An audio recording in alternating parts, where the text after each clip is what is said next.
What's up, my comic comrades? We have partnered with MetaQuest once again to give you guys a look at our favorite aspect of any Arkham Batman game, but especially in the new Batman Arkham Shadow VR experience, which is available now, and you could actually pick it up as a limited time bundle with MetaQuest 3 and 3S. In fact, we got links for Batman Arkham Shadow and MetaQuest 3 and 3S in the description of this video. And using our links really helps support the show, so thanks and we love you. Anyway, Batman Arkham Shadow is the latest addition to the Arkhamverse games, but this one gives you the chance to virtually step into the role of Batman in order to hunt down the identity of the Rat King and stop him and his followers before they completely destroy Gotham City. Needless to say, that means you get an up-close look at what it means to be the world's greatest detective, all in a fully immersive VR environment. It's insane, and we're gonna look at what we think are several of the coolest aspects of Batman's detective and stealth moments in the game. There are, of course, many stages of your investigation throughout the game, and a huge chunk of it is spent undercover as Matches Malone inside Blackgate Prison. But to give you an example of how Batman uses detective vision in Batman Arkham Shadow, before you even get to that point, there's a moment in the game where you learn of a man named Shrike who works for the Rat King, which again is the main villain of the game. Anyway, Batman has to find Shrike's sniper nest after he shoots at Gordon, and then you get to work with the investigating. Okay, so someone just fired shots at Jim Gordon from a nearby rooftop, which we obviously need to investigate. So I'll turn on detective vision, and you could actually see the path of the bullet and that the shot came from the Beacon Hotel. So I've got to grapnel over there and see if I could find the shooter, but this is a very cool example for how detective vision comes into play in the game.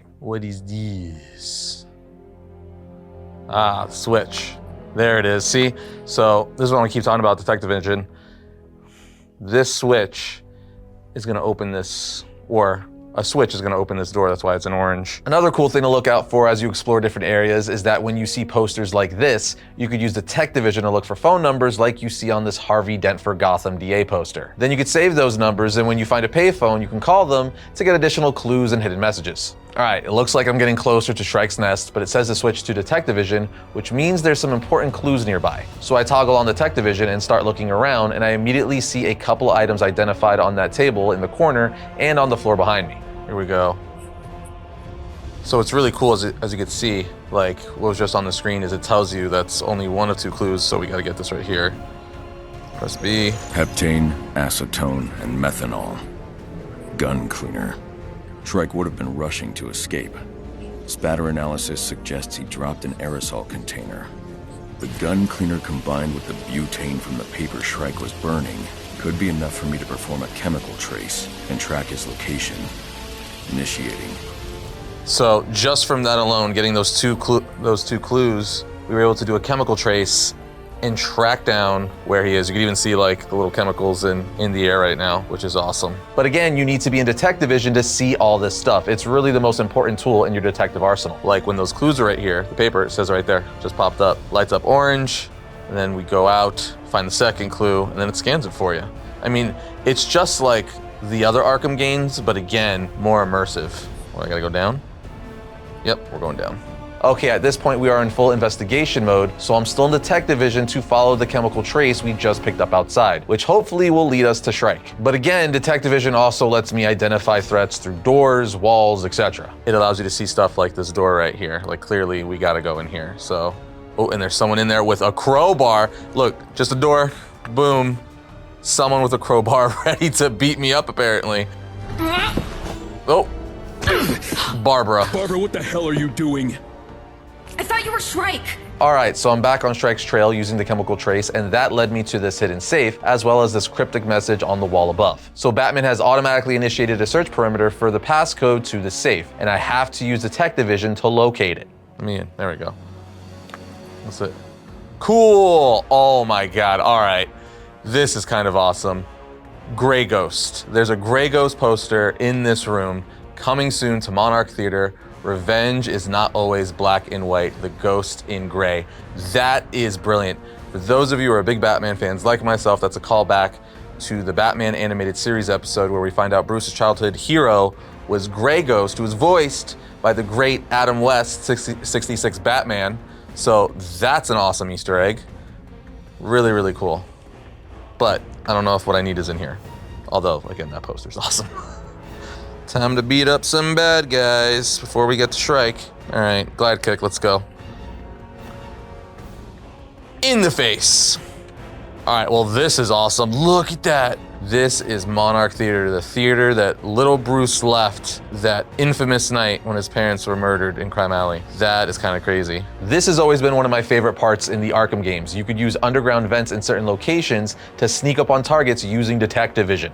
All right, we're gonna wait, we're gonna wait, we're gonna wait, and we're gonna nab him. We're gonna nab him, come on, you're right there. Yeah, there we go. And we're gonna go back in. Oh, all right, so this is really cool. Now we're right up on Monarch Theater. I'm assuming after we defeat these guys, then we get Shrike. And there's the Grey Ghost poster again. It's huge. Looks like a sign you would see in Times Square. That's awesome. Another important thing to mention about Detective Vision is that when you use it to surveil enemy combatants, it will identify who is armed and unarmed. That way you know what you're going up against. All right, now we're getting to Shrike. He's in the projection room. Do I gotta go through here?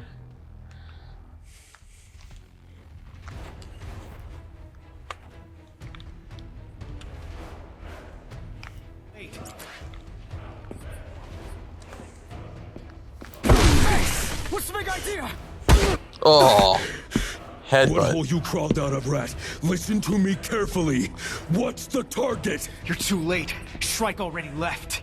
Oh, this is awesome. Like,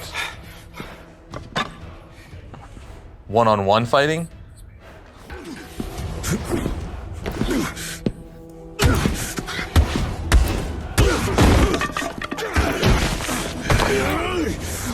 Where's Shrike?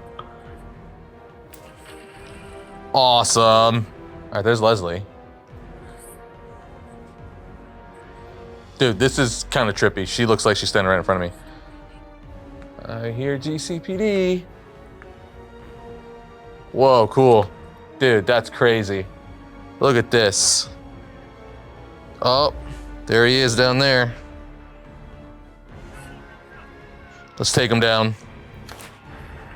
Now, the really crazy part about Batman Arkham Shadow is that the game's story doesn't start in full till around the hour and 15-minute mark into investigating and looking for the Rat King. It's at this point Batman learns that the Rat King's men will never spill secrets. Because after using detective vision to gather and scan clues around Gotham City, Batman finds and interrogates Shrike, who eventually tells you that rats don't spill secrets, they spill blood. Shrike cements his point by setting himself on fire and throwing himself off a balcony. At which point Batman realizes he can't protect Gotham City like this, that he became a symbol to fight crime, but to understand the criminals, he has to become one of them. So we see that was him in disguise at the very beginning of the game, taking on the classic Matches Malone persona. At which point he destroyed the bat signal and then was shot at, taken in by GCPD. But this is really cool that we find this out an hour or so in the game, that this was all part of him and Gordon's plan so that he can investigate Blackgate from the inside, where Shrike hinted the Rat King is hiding. Now from here, and really as soon as you go undercover at Blackgate Prison, the investigation into Rat King's cult really ramps up in general. The story also takes several amazing twists and turns as you detective and fight your way to the discovery of Rat King's true identity. And the reveal is pretty great when you finally come face to face with him. But we're not gonna spoil that here. As I said earlier, Batman Arkham Shadow takes the detective and stealth work from previous Arkham games and levels it up by putting you under the cowl and even letting you act out many of the motions like you're Batman. It's just so insanely fun, especially within a long-form Batman Arkham game. MetaQuest and the team at Camouflage have really outdone themselves with Batman Arkham Shadow, and I can't wait to see what they might do next with MetaQuest 3 and 3S. But do yourself a favor and download Batman Arkham Shadow on the Meta Horizon store right now and don the cape and cowl yourself. And like I said at the beginning of this video, it's also bundled with the MetaQuest 3 and 3S for a limited time. We got links for both MetaQuest 3 and 3S and Batman Arkham Shadow in the description, so pick it up today and save Gotham City. Other than that, we'll see you next time when we talk about all things comics.